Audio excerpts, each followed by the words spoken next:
આત્માનું સ્વરૂપ જેવું છે એવું સ્વરૂપ જેમ છે તેમ જાણવું તે સમ્યક જ્ઞાન.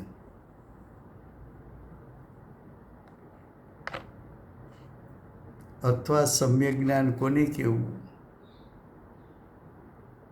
તો કે સ્વદ્રવ્ય પરદ્રવ્ય વચ્ચે ભિન્નરૂપ ભેદ જ્ઞાન કરવું તે સમ્યક જ્ઞાન. અથવા સમ્યક જ્ઞાન કોને કહે છે?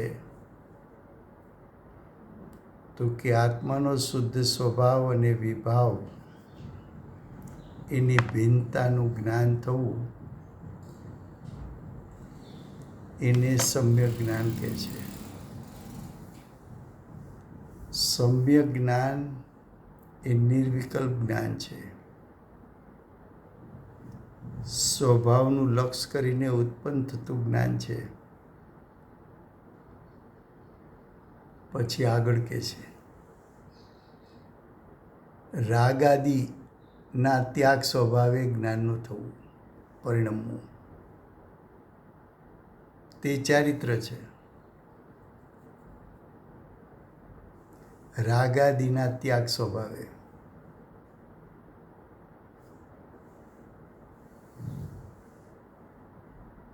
રાગાદિ ચારિત્ર ગુણની અશુદ્ધ પર્યાય છે. એનો ત્યાગ થવો,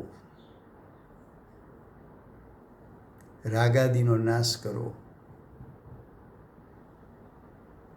તો રાગાદિના ત્યાગ સ્વભાવે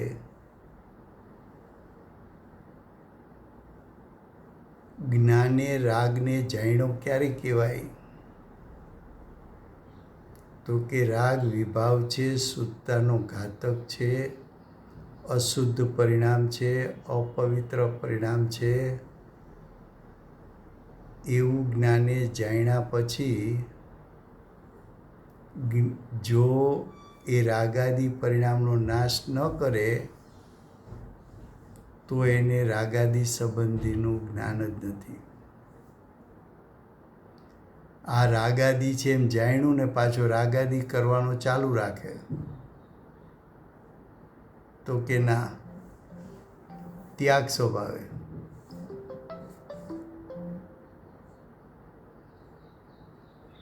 હલો, હા આવી જાઓ સર. આવી જાઓ.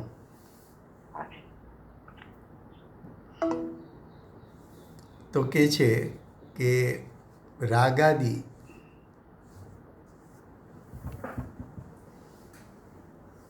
ના ત્યાગ સ્વભાવે જ્ઞાનનું થવું, પરિણમવું તે ચારિત્ર છે. તેથી એ રીતે એમ ફલિત થયું કે સમ્યક દશજ્ઞાન ચારિત્ર એ ત્રણે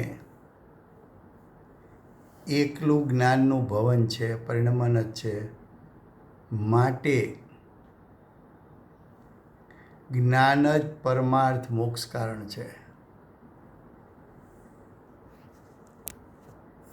તો અહીંયા આચાર્ય ભગવંતે જે જ્ઞાન આત્મ સ્વભાવનો શ્રદ્ધાને જાણે છે, આત્મ સ્વભાવના સ્વરૂપને જાણે છે, રાગાદિને જાણે છે, એવું સમ્યક જ્ઞાન જ પરમાર્થ મોક્ષ કારણ કહ્યું છે.